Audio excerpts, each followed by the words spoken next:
hell, disarray, dissent, civil war.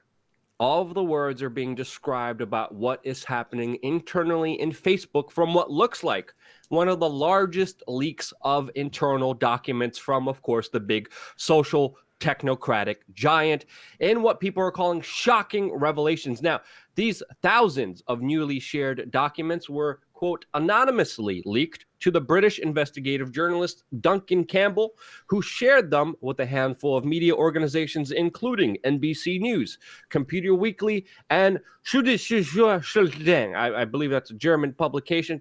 Pardon me for my German, but of course the articles are all coming out with, of course, what people are calling shocking revelations of what is happening inside of Facebook, with accusations of Mark Zuckerberg leveraging Facebook user data to fight rivals and help friends.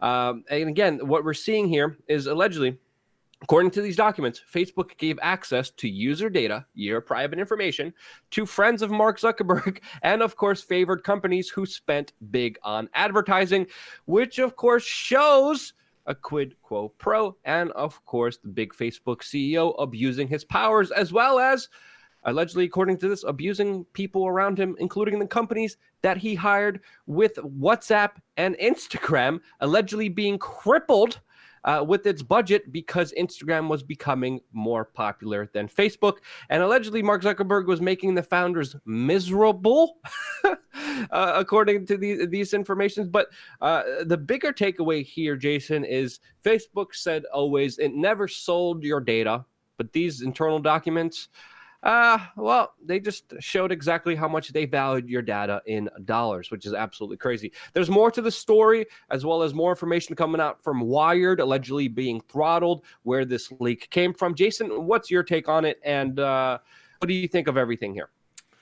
All right, so this is a long, in-depth story. Here, Wired claims that basically they had the bruised, the Fight Club Zuckerberg cover, and all of a sudden their traffic from Facebook's went down 90%. Just a coincidence, I'm sure. I don't know that any of these leaked emails have anything to do with that. Yes, Luke?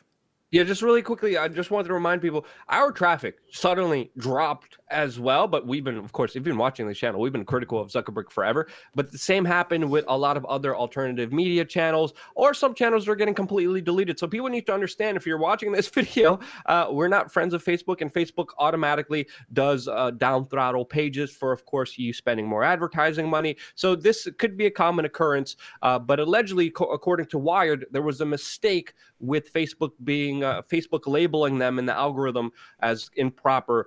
But again, that was cleared up, and after a month, their traffic went back to normal. But this manipulation is just one problem that, of course, we've been talking about for a very long time. But as you could see by this story, by these leaks, Jason, there's a lot of personal decisions. There's a lot of manipulation. There's a lot of a quid pro here, right? So let's describe this. If you notice the subtitle, which I think is absolutely way more important than the headline, and privacy was an afterthought.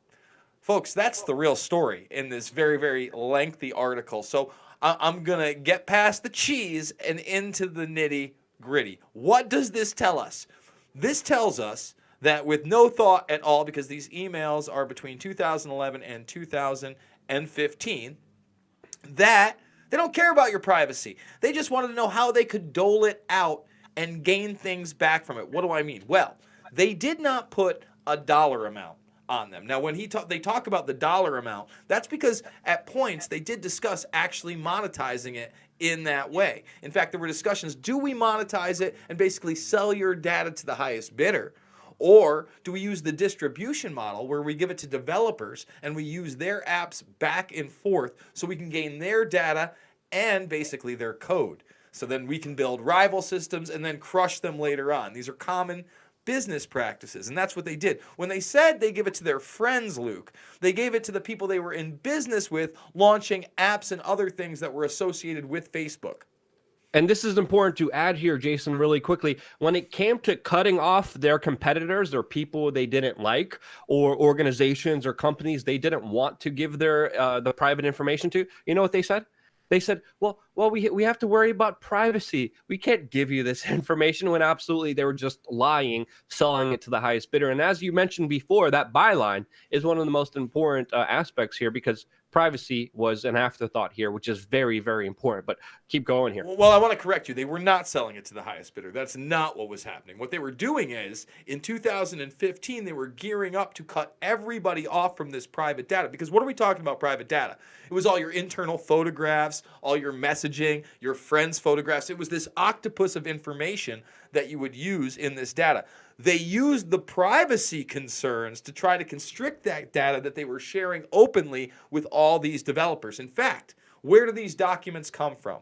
Well, it's very apparent that they are actually from these 4,000 emails were submitted from 643 Productions. Now, 643 Productions is suing Facebook because of the way they leveraged this data financially and the business practices that they used. Now, Let me just correct myself. They are granting access to big advertisers. So the companies that would bring in the most amount of money, they would say, yeah, here's the information. The companies that they didn't like or saw as competitors, or they had some personal beef with Zuck, they were like, oh, no, there's privacy. That's what I meant to clarify. And then they were going to cut it off pretty much all the way around from app developers because it was building too much competition. In fact, it shows them taking out companies, and 643 is the one that steps up legally. Now, I want to say this. You notice how we're not really concerned where these came from? Now, Facebook is suing, saying that they did come from 643. NBC and other outlets got them from a man named Campbell, who's an independent journalist, who says he got them from an anonymous source. Who knows? Maybe the Russians hacked him. I kid, but that's not even on the table. My point being that if you look at all of this stuff, Facebook doesn't care about your private data. They're in as far and deep as they get.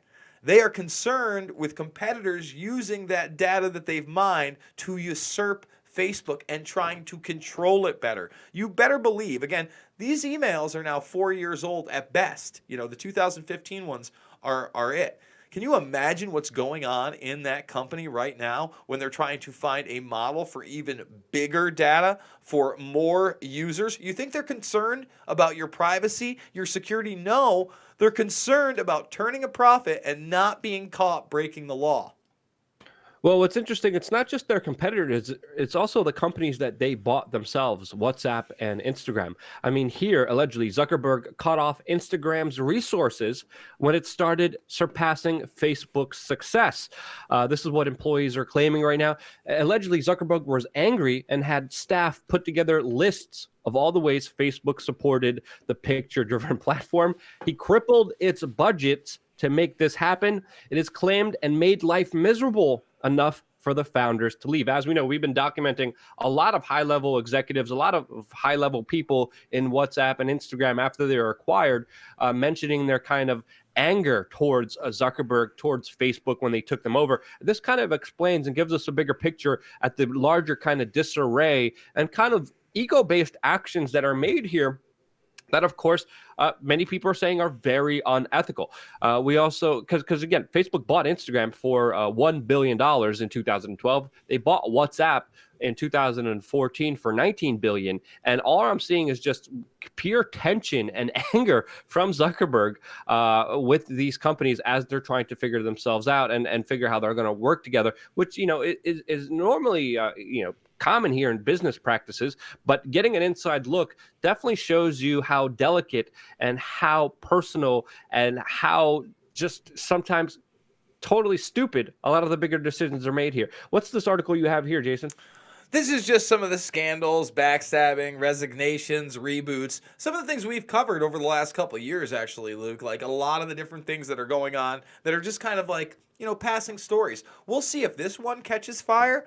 I don't know that it will. Again, a lot of the headlines are sort of clickbaity and misleading. But what I think the headline should be on these stories is privacy was never a concern.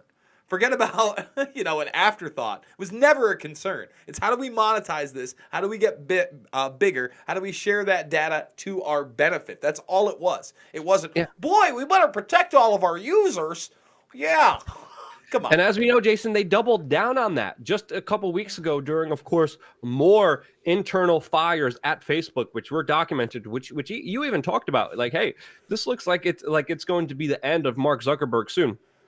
Facebook doubled down, and I would say even tripled down, saying, no. Privacy is very, very, very important. And again, just time and time again, they're using that excuse for the pure benefit of profit. That's what these large technocratic companies are all about. Profit, making sure their shareholders are happy. Shareholders' stocks go up, they're happy. That whatever it takes, they will do, as we're seeing time and time again. And as you said, the bigger story here is you're just ultimately the product. When something is allegedly free, when Facebook is free, you are the product. You are being sold. Your private information, your privacy, doesn't matter to anyone. It's about making a buck. And people need to realize that, especially when they're using these platforms and they're giving off all their personal private information, which of course later could be used against you, could be hacked, could be stolen, or just, again, your sovereignty, your freedom, your privacy, the most important aspects of our lives could be manipulated, extorted, and sold to the highest bidder.